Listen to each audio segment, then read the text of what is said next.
On a choisi ce soir dans la télé d'ici de parler des violences faites aux femmes et pour parler des questions des femmes, qui mieux que les femmes pour en parler. Donc en plateau ce soir, Sylvie Apata, défenseur des droits de la femme, Rachel Gogoa également experte en questions de défense des droits de la femme et Lygia Faguet, elle est psychothérapeute. Avec elle, nous reviendrons évidemment sur l'état des lieux de la situation de la femme en Côte d'Ivoire et on essaiera ensemble de faire une sorte de classification de ce qu'il est convenu d'appeler violence ou pas. En fin de tableau, sur la scène de la télé d'ici, pour son volet artistique, on recevra Roselyne Layo, un jeune talent, une belle voix qui monte très haut, ça je peux vous le dire.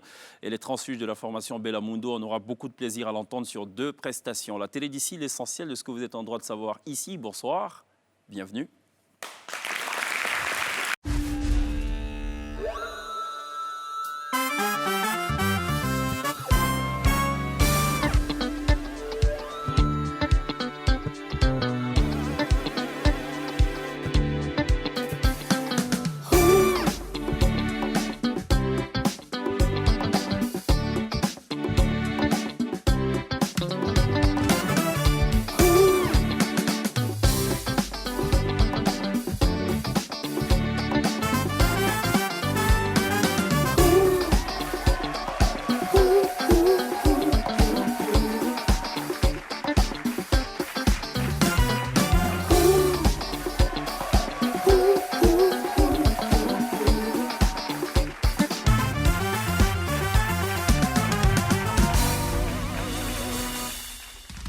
Télévivez la Côte d'Ivoire tous les soirs sur la première chaîne de télévision ivoirienne NCI, la nouvelle chaîne ivoirienne de 18h45 à 19h45. On essaie de faire le tour d'horizon des questions qui vous intéressent forcément. Et vous faites d'ailleurs toujours très bien de nous rejoindre. Ce soir, on parle violence faite aux femmes. On reçoit avec beaucoup de plaisir Sylvie Apata, elle est secrétaire exécutif de l'Organisation des citoyennes pour la promotion et défense des droits des enfants, des femmes et des minorités. Bonsoir. Bonsoir. Bienvenue. Merci. Je formule bien, je n'ai rien oublié, j'espère. Non. Et il y a aussi le fait que je suis le point focal du réseau international des droits humains en Côte d'Ivoire, en abrégé RIDH. D'accord. Ça fait beaucoup de choses à porter. Vous arrivez à supporter? Oui. D'accord, très bien. Rachel Gogoa, bonsoir. Bonsoir. Merci de répondre à nouveau à l'invitation de la télé d'ici. On a tenu absolument à vous avoir parce qu'on a gardé un souvenir assez positif de votre premier passage. Merci. Mais on a trouvé que c'était un peu trop bref. Je pense que vous aussi. Même si on dit que les bonnes choses ne durent pas, parfois il faut que ça dure quand même, il faut qu'on se comprenne. Avec vous, on va parler de la condition de la femme en Côte d'Ivoire. Et évidemment, Lygia Faguet qui répond donc à notre invitation, vous êtes psychothérapeute. Et j'ai cru lire quelque part qu'il y a une question de transgénérationnalité aussi dans le titre. C'est quoi la bonne formulation? Je travaille sur les mémoires transgénérationnelles. D'accord. Ça veut dire quoi, mémoire transgénérationnelle? En fait, les mémoires transgénérationnelles, c'est ce que nous transmettons à nos enfants de génération en génération. D'accord. Donc c'est là-dessus que je travaille pour régler certains problèmes. Voilà, donc il peut y avoir la mémoire de la violence, la mémoire du viol, la mémoire du crime. Voilà, c'est toutes ces mémoires sur lesquelles je travaille. Ça fait beaucoup de mémoires sur lesquelles vous travaillez. Oh oui. C'est du boulot. Et vous êtes une tête pleine. C'est la raison pour laquelle on vous reçoit dans la télé d'ici. Bonsoir Pierre. Bonsoir. Ça va? Très bien. Vous ne vous sentez pas un peu en minorité? On va parler des femmes. Je pense que le but du débat, c'est que tout le monde soit concerné, parce que malheureusement, de ces violences faites aux femmes, les hommes sont au premier rang. Donc, Ah, c'est vrai ça? Bon, d'accord. On va demander l'avis de cette dame, justement. Sylvie Apata, qu'est-ce qu'on pourrait qualifier de violence faite aux femmes? Et pour un peu répondre à ce que disait Pierre, c'est qui les auteurs finalement? Mais bon, ça pourrait être un autre volet, la question. D'accord. On peut qualifier on peut appeler violence faite aux femmes toutes les violences qui sont faites en considération du fait que l'être humain est une femme. Donc, on parlera de violence faite aux femmes quand il s'agira du viol, qui est une violence sexuelle. On parlera de violence faite aux femmes quand il s'agira du harcèlement sexuel, qui fait partie des violences psychologiques et qui est aussi également considéré comme une violence sexuelle, parce que ça a une connotation sexuelle. On parlera de violence conjugale comme violence faite aux femmes et dans la particularité des violences conjugales, c'est qu'il y a toutes ces violences qui se retrouvent dedans, à la fois des violences physiques, des violences psychologiques, des violences sexuelles. Et donc, les violences faites aux femmes sont les violences, c'est tout ce que la femme subit en raison de sa condition de femme. De femme, d'accord. Est-ce que la violence, ou alors un verbe un peu cru peut être considéré comme une violence? Oui, bien sûr, la violence verbale, elle est considérée comme une violence et elle se perçoit par les insultes, par la diminution de la personne en elle-même. Donc, ce sont des insultes, c'est des rabaissements perpétuels, à chaque fois, voilà.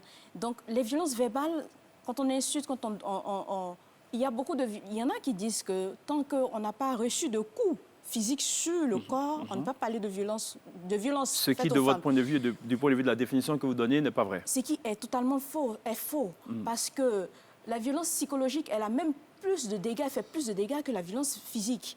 La violence physique, c'est celle-là qu'on voit. On voit les écorchements, on voit et tout.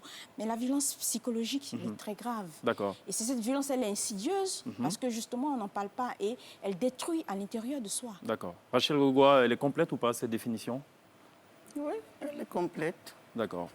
Quel est l'état des lieux que vous faites en Côte d'Ivoire sur la question des violences faites aux femmes? Bon, disons que ce que je pourrais dire, c'est toutes les formes de violence, qu'il s'agisse des filles ou des femmes.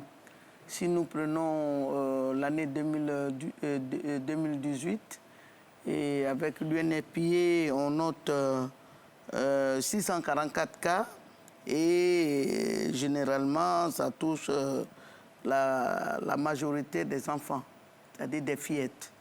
C'est-à-dire sur les 644 cas, plus de 60% concernent les enfants.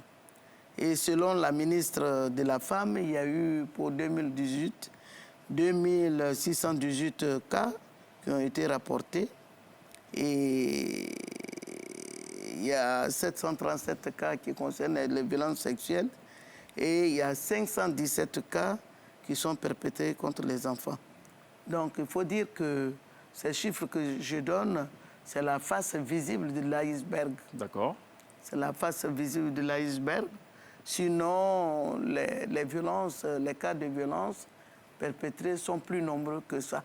S'il y avait un système de collecte de données statistiques, nous aurons des taux plus élevés que ça. De votre point de vue. Voilà. Comme elle le disait tout à l'heure, il faut dire qu'il y a deux types il y a des violences qui sont visibles, que nous voyons, et il y en a que nous ne voyons pas, qui sont plus nombreuses. Et celles-là, elles sont plus dangereuses et elles tuent à petit feu. Je vais prendre un exemple. Je prends un exemple. Le type, il arrive à la maison et tout ça. Et regarde, tu es sale, tu ne t'entretiens même pas. Regarde l'état de ta maison. Mais on dirait que tu n'as rien dans la tête. Mais à force de le répéter,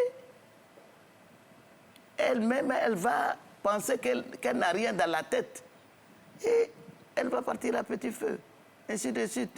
Et la même situation se trouve aussi en milieu professionnel, où on vient, on dit, oh, elle est bête, tu ne vaux rien, tu es incapable, tu es ceci. À force de le subir, on finit par devenir ce que les gens souhaitent qu'on soit. D'accord. Est-ce que vous voyez? C'est cela. Alors, Lydia Fagette, des patients que vous recevez, est-ce que vous relevez des cas de ce type, des cas de violence ou pas? Oui, bien sûr. Mais en fait, c'est vrai que moi, ce qui m'intéresse davantage, c'est les origines. Voilà, comme tout à l'heure, on parlait de la mémoire transgénérationnelle. Il faut savoir, bon, on en a un petit peu parlé ensemble tout à l'heure, il faut savoir que, par exemple, je disais que 60% des garçons qui vont devenir plus tard des hommes violents ont vécu la violence conjugale au niveau de leurs parents. Voyez. Donc elle part de quelque part. Voilà. Et les filles, 50% qui ont vécu cela deviendront des victimes, des futures victimes. Donc en fait, c'est vrai qu'on peut étaler... On est dans une sorte d'effet domino en vérité. Voilà, on peut étaler tout un tas de symptômes. Hein, ça, le problème, en fait, le problème réel, c'est les origines de tout ça. D'où ça vient et comment enrayer la machine. Parce qu'en fait, c'est quelque chose qui ne va jamais s'arrêter. La violence, ça fait partie de l'histoire des hommes, hein, depuis toujours, depuis le Moyen-Âge, depuis l'Antiquité. On parle de violence, il y a même des lois qui ont été promulguées pour donner à l'homme l'autorisation même de violenter leurs épouses. Hein, voilà. Le pater familias de l'Empire romain disait par exemple, un homme a le droit de tuer sa femme s'il la soupçonne d'adultère. Par contre, le contraire n'est pas vrai. Voyez. Donc ce sont des choses qui datent de très longtemps. Donc c'est pour ça que ça touche toutes les sociétés. Il n'y a pas une société qui est épargnée aujourd'hui. Hein. Vous dites que ça ne va jamais finir? Non, ça ne va jamais finir. Ah bon? Ça ne va jamais finir parce qu'une mémoire doit être enrayée. Une mémoire doit être enrayée.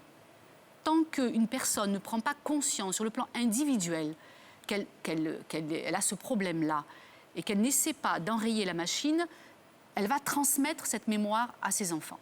Ça, c'est quelque chose qu'on ne peut pas enlever. D'accord. Voilà. Parce que nous sommes faits ainsi, nous avons été conçus de cette façon, nous transmettons nos mémoires à nos descendants. D'accord. Comment on règle cette situation finalement?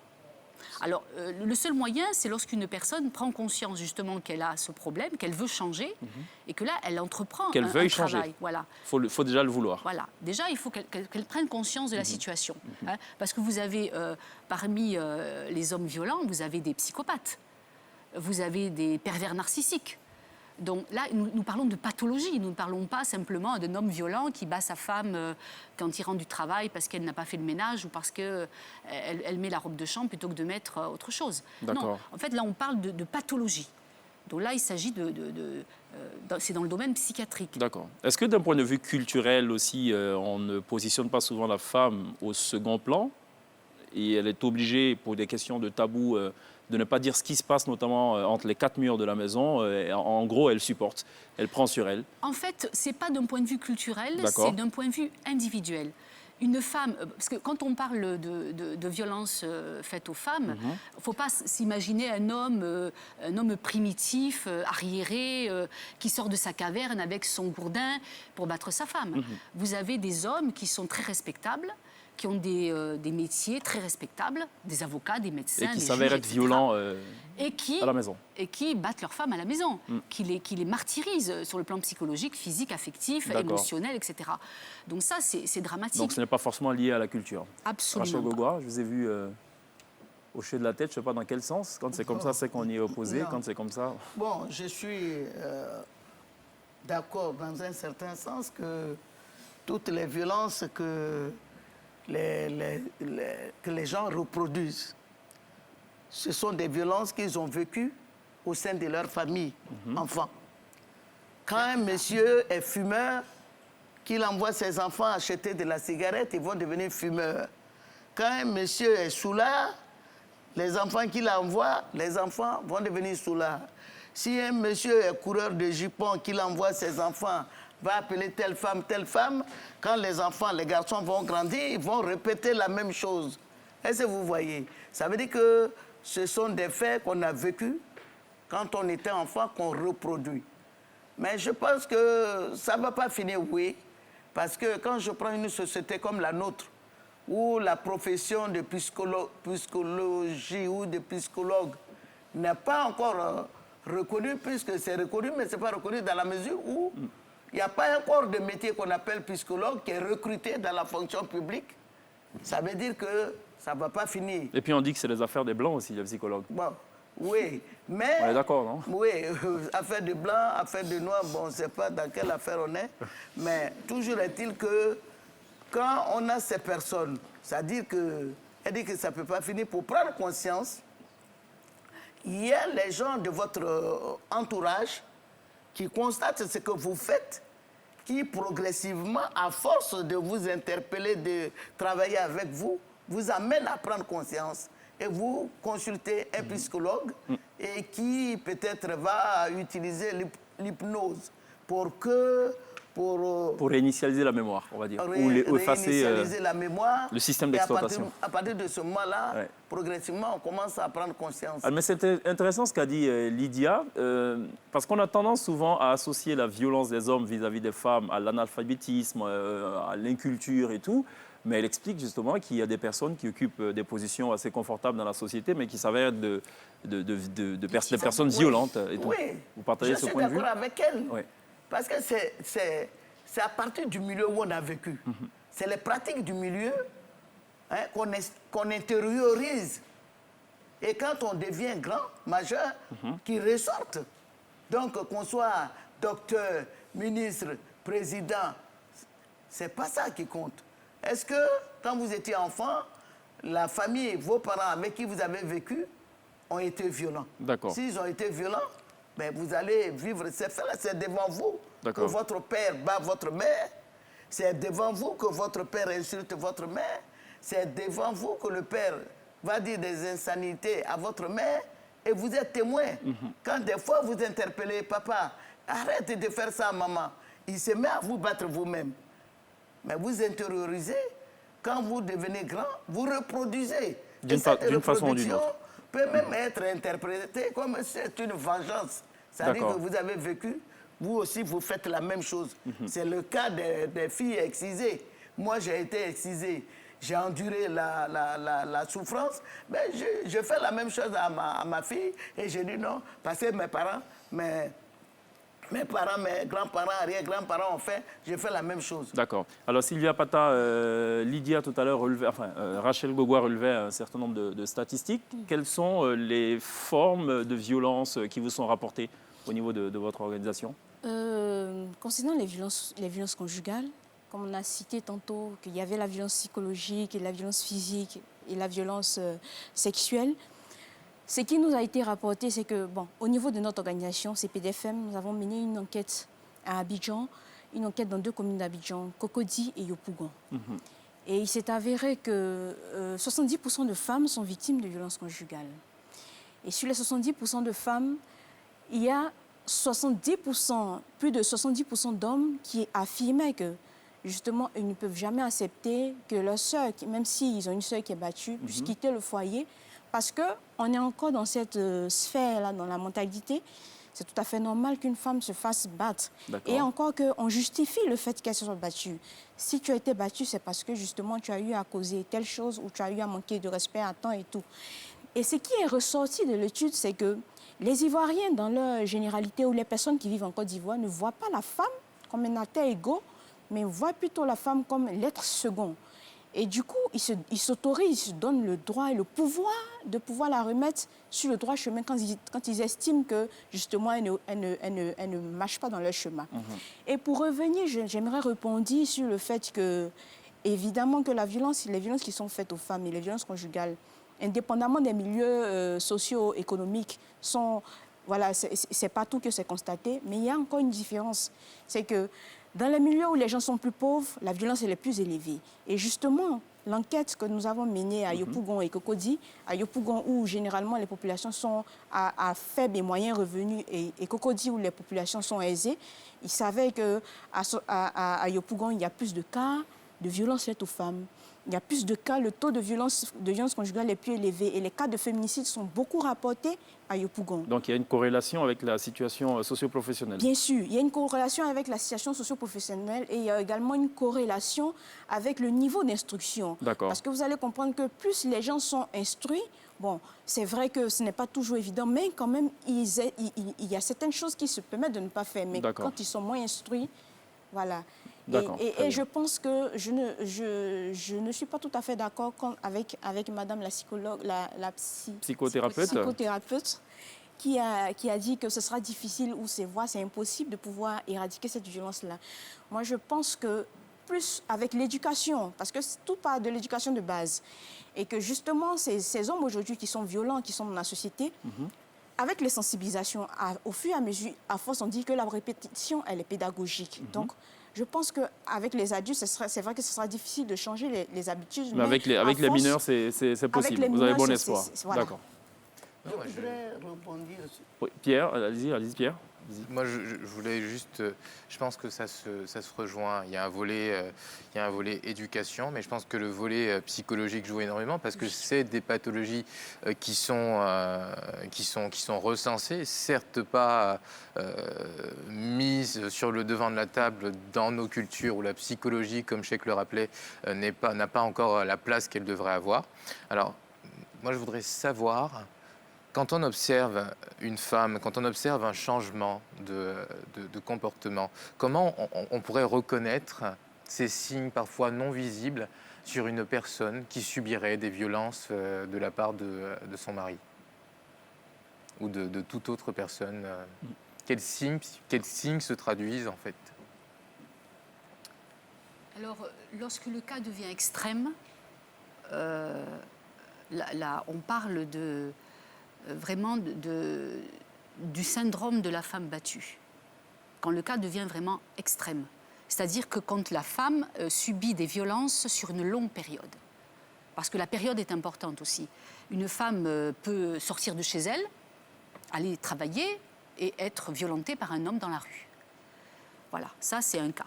Maintenant, une femme peut subir une violence psychologique, physique, émotionnelle sur une très longue période de temps. Voilà, ça peut durer des années. Et elle se replie sur elle-même, c'est-à-dire qu'à partir du moment où elle rentre dans ce syndrome-là, elle ne voit plus les réalités, elle devient complètement irrationnelle. C'est-à-dire qu'à un moment donné, elle ne va même plus voir qu'il y a un bourreau en face d'elle. Elle devient elle-même la coupable. Elle va commencer par haïr son corps. Elle va commencer par avoir des attitudes. Elle ne supporte plus d'être en présence des gens. Vous voyez, en fait, c'est vraiment une névrose là, qui s'installe. Et à ce moment-là, effectivement, ça devient très difficile pour ces femmes de sortir de ça, parce qu'il arrive aussi que ces femmes-là, par instinct de survie, parce qu'on a quand même en nous cet instinct très fort de la survie, on veut quand même ne pas arriver au bout. Hein. Le bout, ça veut dire la mort quand même, parce que pour ces femmes-là, il ne leur reste plus que la mort. Et à un moment donné, qu'est-ce qu'elles font? Eh bien, elles tuent leur conjoint. Elles tuent leur conjoint. Et évidemment, il va y avoir des circonstances atténuantes parce qu'on va estimer qu'elles étaient en danger, etc., qu'il y avait quand même ce désir de se défendre, etc. Et ça, c'est vraiment l'extrême. Hein. Mais avant ça, c'est vrai que quand elle disait que ça va peut-être s'enrayer, moi, j'admire son optimisme. Moi, je n'y crois pas.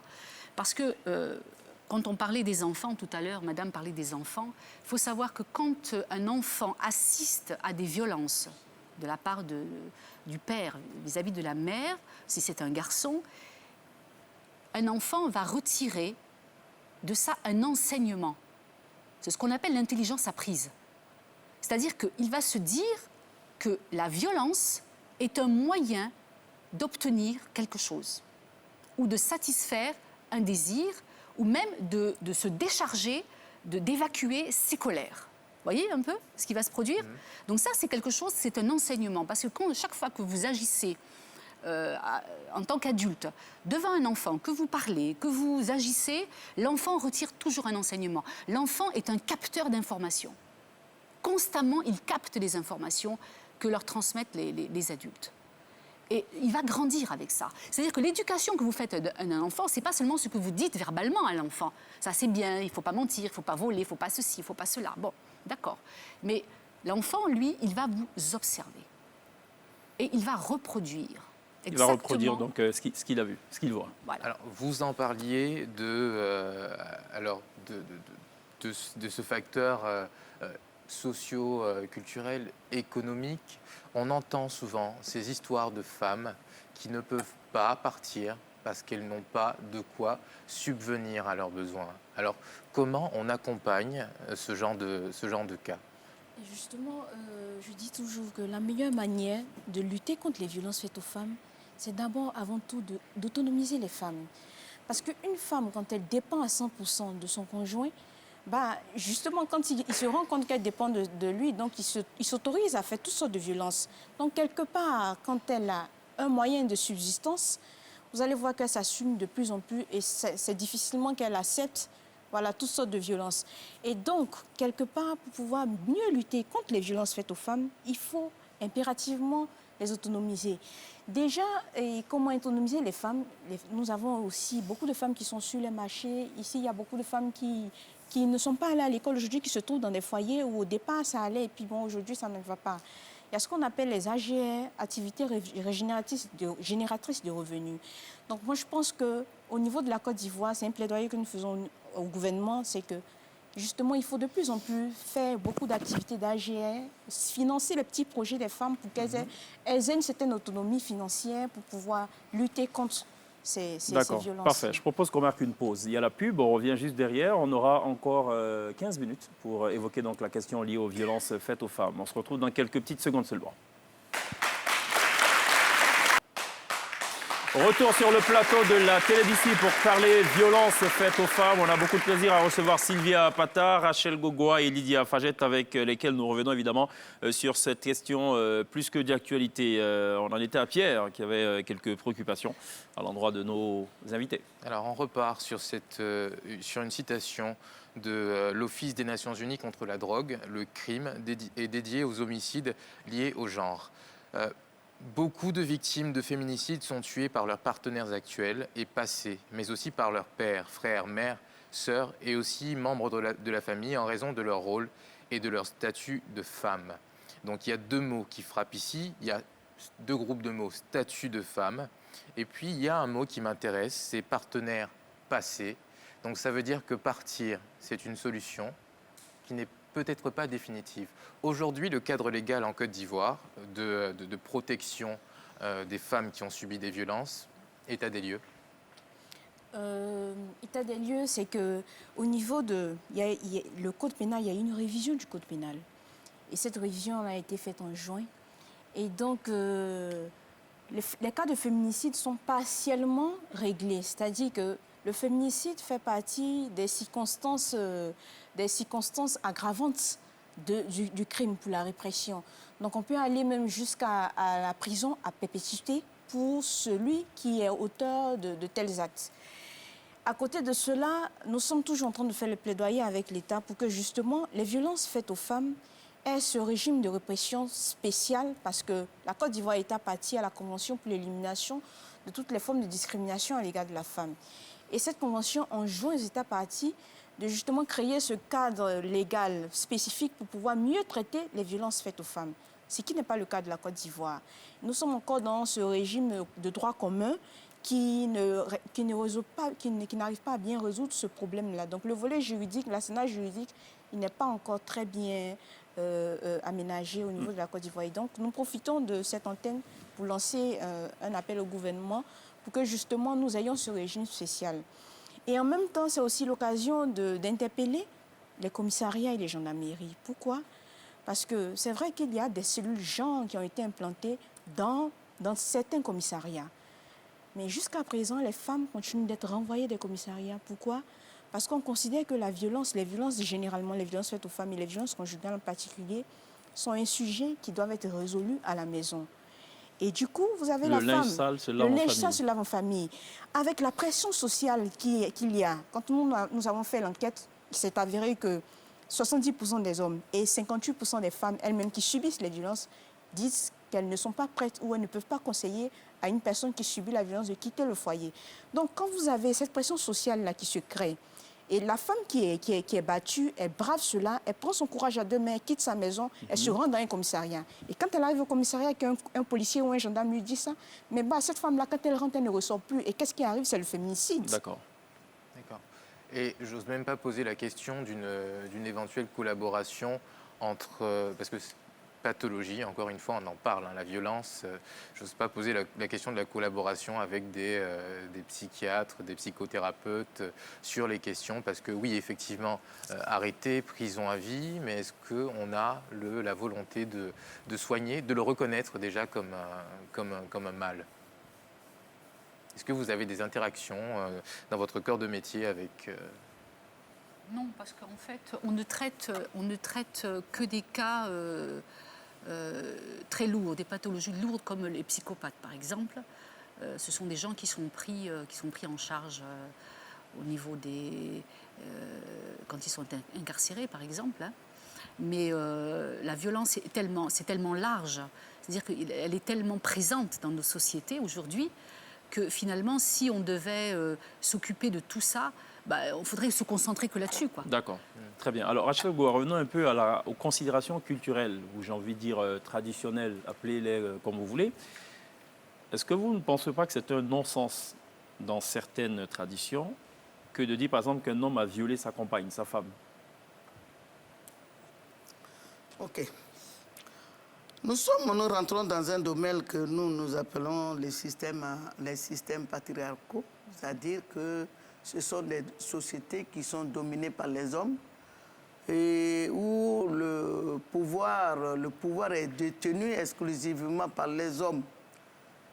Donc, en tenant compte de ce facteur, généralement, quand l'homme qui épouse une femme, qui la dote, c'est comme s'il avait fait l'achat d'une marchandise. C'est sa propriété. C'est sa propriété. Il en fait ce qu'il veut. Il en fait ce qu'il veut. Mais ce n'est pas que dans la tradition, même dans la religion, souvent, il est bien dit, vous devez être à la disposition de votre homme. D'ailleurs, on dit aller à sa femme, c'est comme aller labourer son champ. Bon. Oui, bon, que ce soit la tradition ou les questions religieuses, Oui. les deux tendances sont proches. Hein. Donc, dans ce contexte, est-ce qu'on peut parler de viol? Oui. On dit que son mari a violé sa femme. Oui, mais ça sonne écoutez, un peu faux quand même, non? Mais il arrive des fois Oui. où la femme sollicite son mari Oui. et le mari lui dit « je suis fatigué ». D'accord. S'il lui arrive d'être fatigué, il peut aussi lui arriver d'être fatigué. D'accord, très Si bien. elle dit qu'elle est fatiguée et qu'il l'oblige à avoir des rapports, c'est un viol. Parce que les rapports sexuels se font par consentement. Oui, mais vous convenez avec moi que aller à la justice et défendre ce cas, c'est un peu compliqué. Vous allez au commissariat, non, mon mari m'a violé. Pourquoi pas? C'est justement de ça qu'est parlé, de faire bouger ces fameuses lignes, en fait. Oui, mais il y a beaucoup de lignes à faire bouger dans ce cas. Hein. Oui. Vous allez mettre des Moi, années à je faire pense, bouger, hein, hein, je pense. Moi, je pense Oui. que vivre en couple, on est dans une situation de compromis permanente. C'est-à-dire, on doit dialoguer, on doit discuter. On ne peut pas obliger quelqu'un à avoir des rapports. Ce n'est pas possible. Même dans la tradition. Nous travaillons dans les villages, on fait des médiations, machin. On explique que quand tu viens vers, elle dit elle est fatiguée, elle est fatiguée.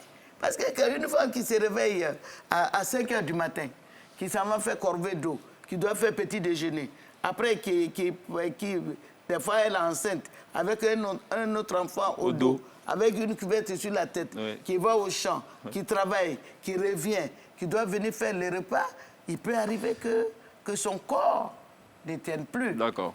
À partir de ce moment-là, moi je dis que oui, on peut parler de viol. D'accord, Sylvia. Viol conjugal. En fait, effectivement, elle a très bien expliqué, je veux rebondir. La question de la dot aujourd'hui, elle est fondamentale dans notre société ivoirienne. Il s'est avéré qu'avec l'enquête que nous avons faite, les hommes ont l'impression, ils ont le sentiment d'acheter la femme. Initialement, la dot, elle était symbolique culturellement. C'est plus le fait qu'on considère que c'est un dédommagement qu'on fait aux parents parce que, bon, on part avec la fille, c'est un petit dédommagement et symboliquement, on remettait quelque chose. Mais aujourd'hui, la dot, c'est devenu aujourd'hui un véritable business. Et du coup, l'homme, généralement, les parents ne se rendent pas compte, quand vous demandez 1 million, 2 millions, 3 millions à quelqu'un pour doter votre fille, mais sachez qu'en face, la personne ressemble à se du dit, marchandage, finalement. justement, lui, dans sa tête, il a acheté la chose. femme. Alors, si c'est ma chose, Oui. donc elle ne peut pas me refuser. D'accord. Et c'est là la question fondamentale. Et du coup, c'est une manière aussi de rebondir pour dire, aujourd'hui, il y a une dépénalisation de la dot. Mais là, il y a un problème. Parce que quand on dépénalise, les gens ne comprennent pas ce que c'est que la dot. Et aujourd'hui, c'est devenu... Un Excusez-moi, véritable business. Rachel Mougoua. Oui, moi je voulais intervenir sur ce point. C'est maintenant qu'on parle de mariage légal. Dans nos sociétés, il n'y avait pas de mariage légal où on va à la mairie pour signer un papier. En fait, la dot, c'est la matérialisation du mariage d'une femme et d'un homme. Bon, maintenant, les montants qui sont faramineux, c'est une autre chose. Mais c'était ça. Le mariage, c'est ça. Si on t'a doté, c'est qu'il y a eu mariage entre toi et l'homme.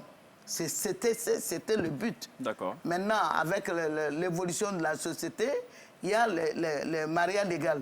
Mais aujourd'hui, ce sur quoi qu'il faut travailler, parce que nous traitons des cas de violence conjugale, tout et tout, il nous est arrivé d'avoir des cas où la jeune fille qui a rencontré un monsieur cartapien dans la rue, ils sont tombés amoureux l'un de l'autre.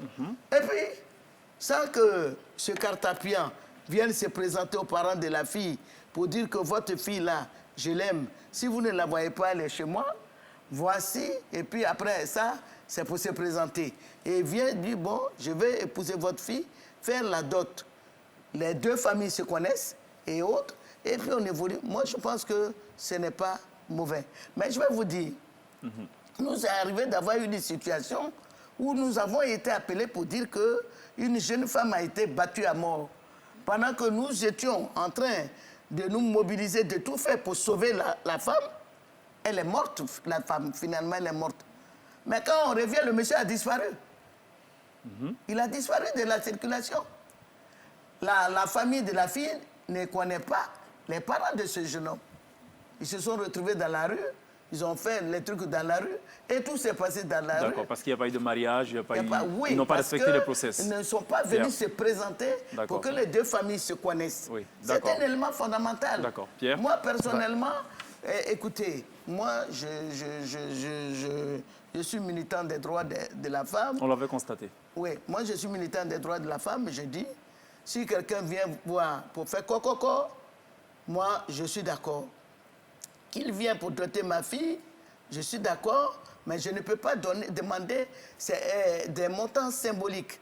Parce que quand tu as pris beaucoup d'argent et que ta fille est dans la souffrance et que tu n'as pas les moyens pour rembourser, elle est dans une prison à vie. D'accord. Où elle va... Donc vous rejoignez Sylvia, justement. oui, Oui, d'accord, très bien. Pierre. De toute façon, effectivement, il y a des femmes qui meurent dans leur foyer aussi, et malheureusement, c'est un problème. Oui. Alors, justement... Oui, s'il vous plaît, il y a un élément dont elle a parlé, mais ça dit que les femmes qui sont battues,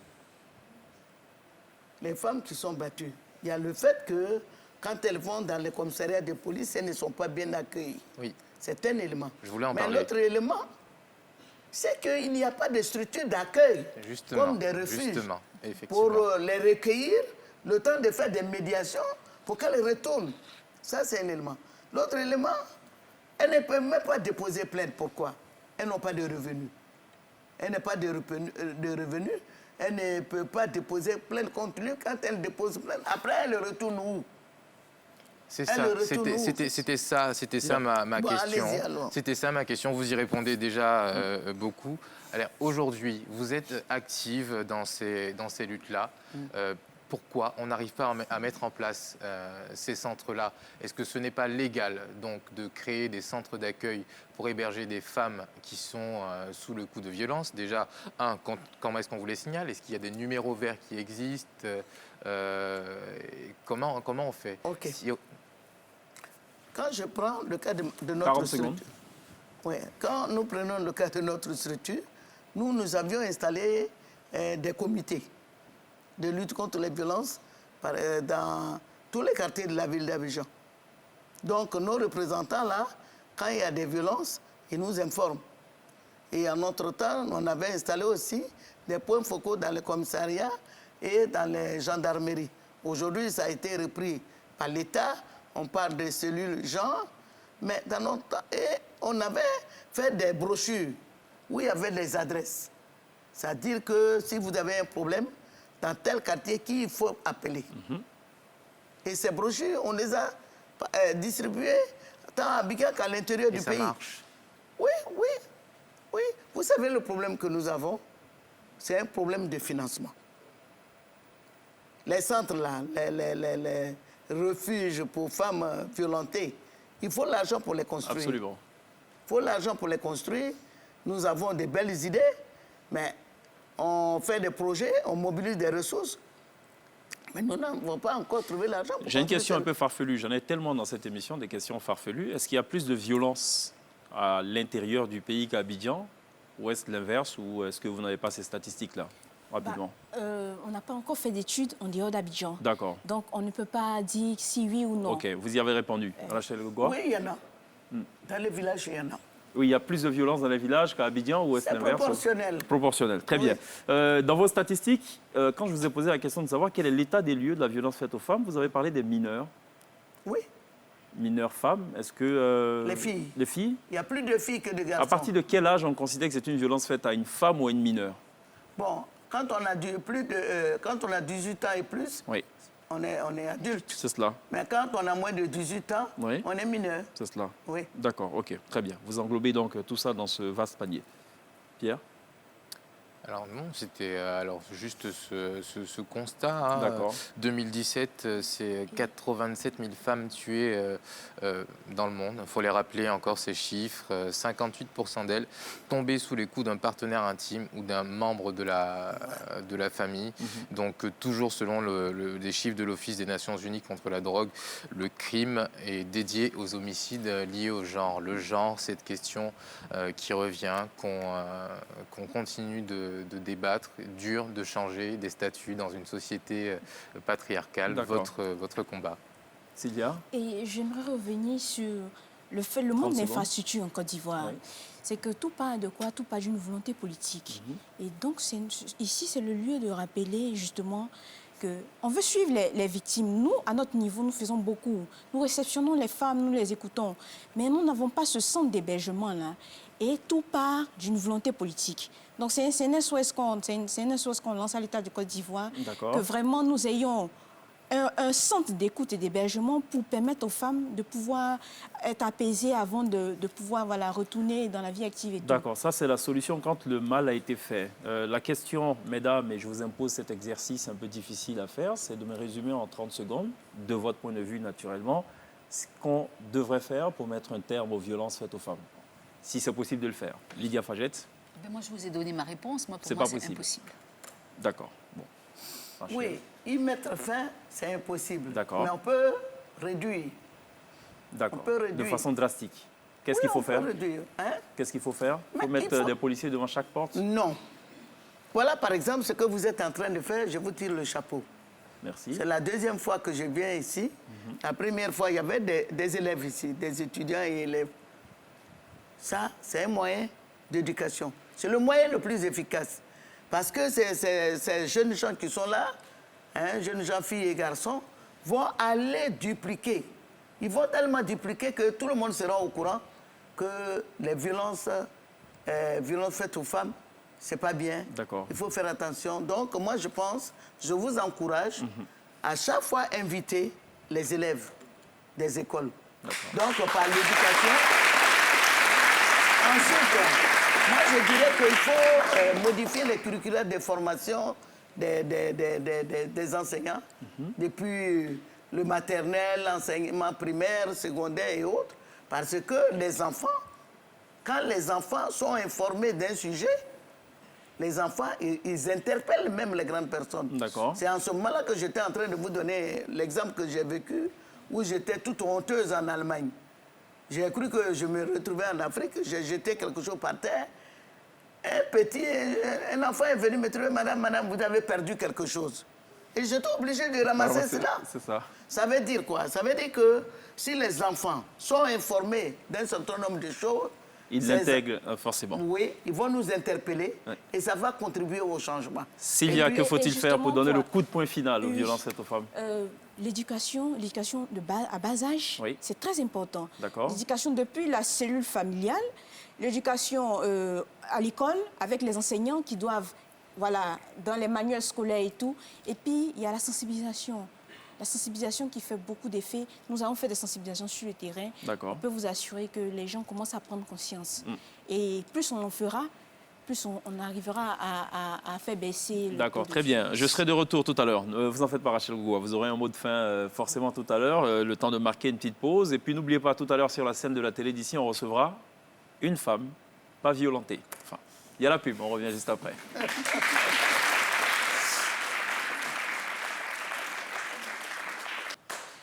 Télévivé la Côte d'Ivoire tous les soirs de 18h45 à 19h45 sur NCI, la nouvelle chaîne ivoirienne. Ce soir, on parle de violences faites aux femmes. On propose, sinon on marque une petite pause. On va aller tout droit aux confidences des chefs d'État de l'Afterwork. Et ce soir, ce sont les conseils de Bédossa Ibeka, le président du Mali. On regarde en 1 minute 58 secondes et on revient juste derrière.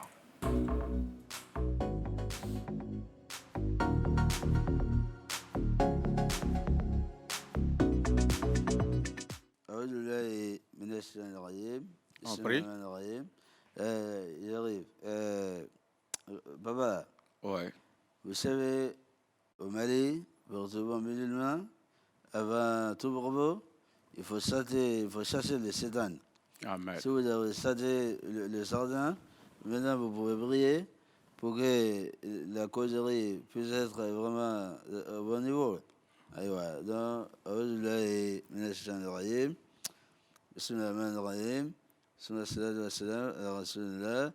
Allahumma salli ala sayyidina Muhammad wa sallam. Alhamdulillah. Grand frère, je suis venu vraiment, cette histoire de Yadis, on est fatigué. Toujours, c'est les attaques. Ils attaquent ici, ils frappent ici. Vraiment, je ne comprenez pas. Bon, quand vous avez dirigé la Côte d'Ivoire, bon, sûrement, vous allez trouver une solution pour nous. Aïwa. Donc, c'est pour cela que je suis venu vous voir. Voilà.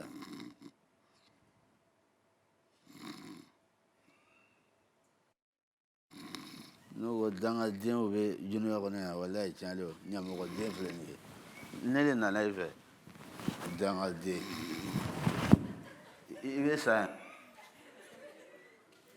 Mais là-haut, c'est ça, il y a un famille qui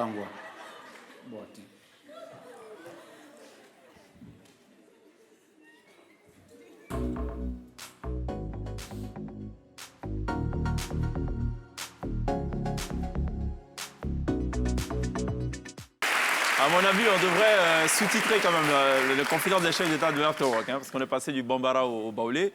Mais bon, je n'oserais pas traduire ce qu'ils ont dit, parce que parfois c'est allé un peu très loin, je pense. Bon, voilà. On marque une pause, il y a la pub. On revient juste derrière pour le dernier virage de la télé d'ici, sur NCI.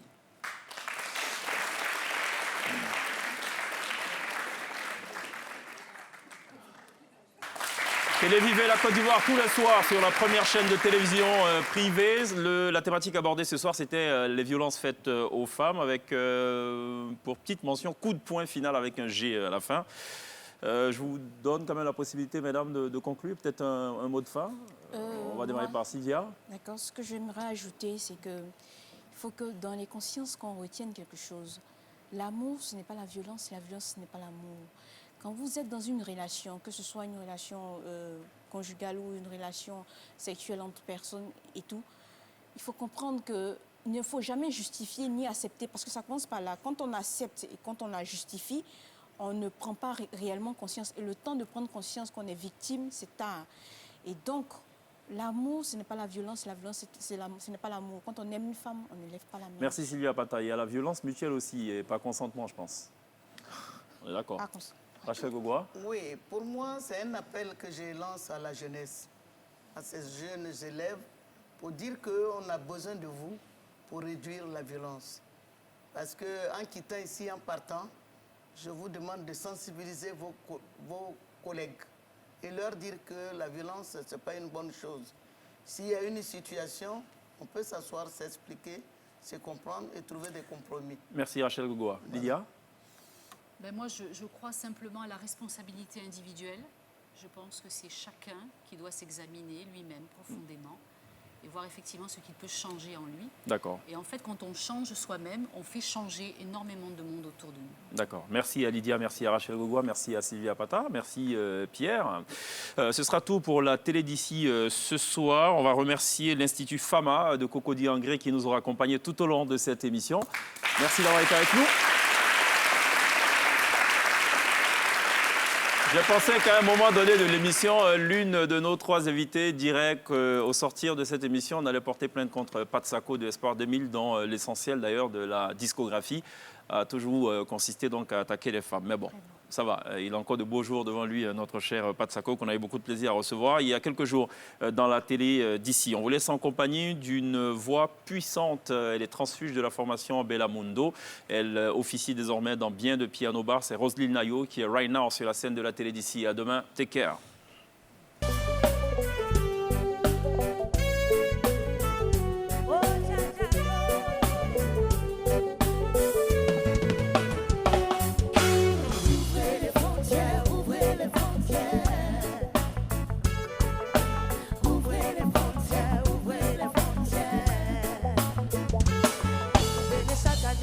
L'été comme l'hiver, et nous on vous reçoit toujours les bras ouverts. Vous êtes ici chez vous, après tout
toutes nos forêts.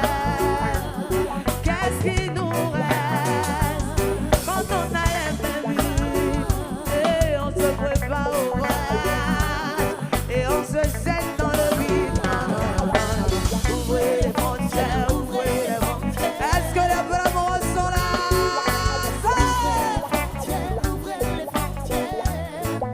Laissez-nous passer.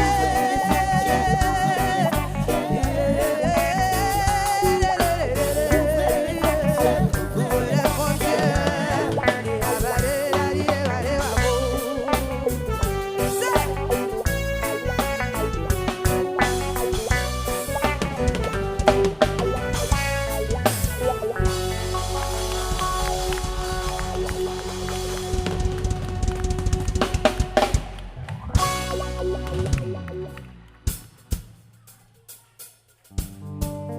Zouglou. Allez, on fait comment taper les dents.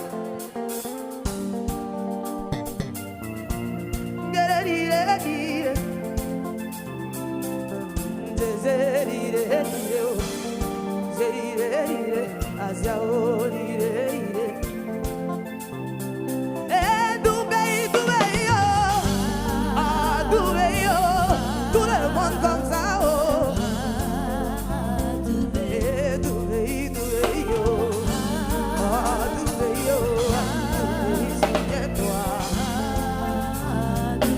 On s'était dit beaucoup de choses dans notre galère, oh, à nos mamans,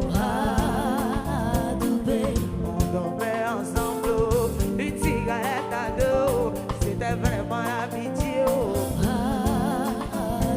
On m'a laissé ton malade, aujourd'hui tu refuses, oh, de partager mon bonheur, oh. On dit l'homme me propose, oh, bien bien dispose, oh, à chacun à son destin, oh. Tout pays, oh, yeah. Tout pays, oh, souviens-toi, oh. Ah, oh, c'est tout pays, oh. Ah, tout pays, souviens-toi. Ce que Dieu goûte aujourd'hui n'était pas présent, oh, quand on mangeait à crédit, oh. Chez moi, c'est chez toi, oh. Je t'invite à la maison, oh. Tu as refusé de venir, oh. Yéri, malgré tout, tu restes mon frère. N'écoute pas les ondits, oh. On a grandi ensemble, oh. On dit frappe, on t'ouvrira, oh. J'ai fait le contraire, oh. J'ai ouvert, tu m'as frappé, oh. C'est yo, tout pays, oh. Ah, tout pays, ayoka, oh. C'est tout pays, oh, yeah. Tout pays, oh, c'est que,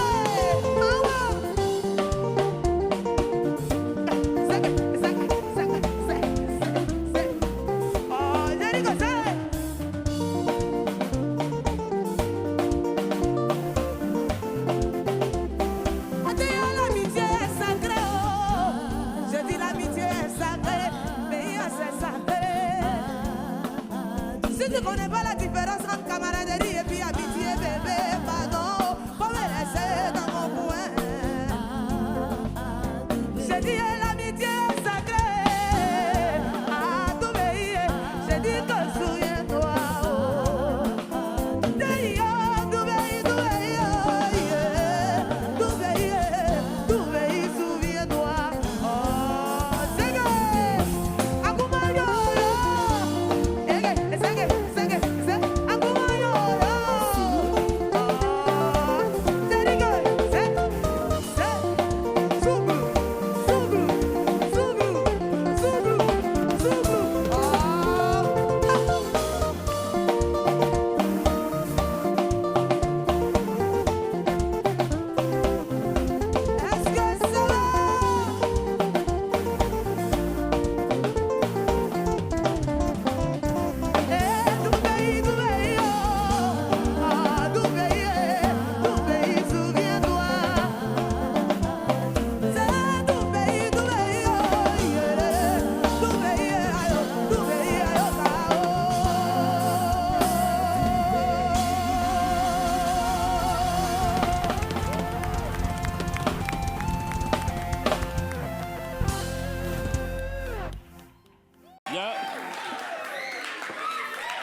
Rosine Yayo.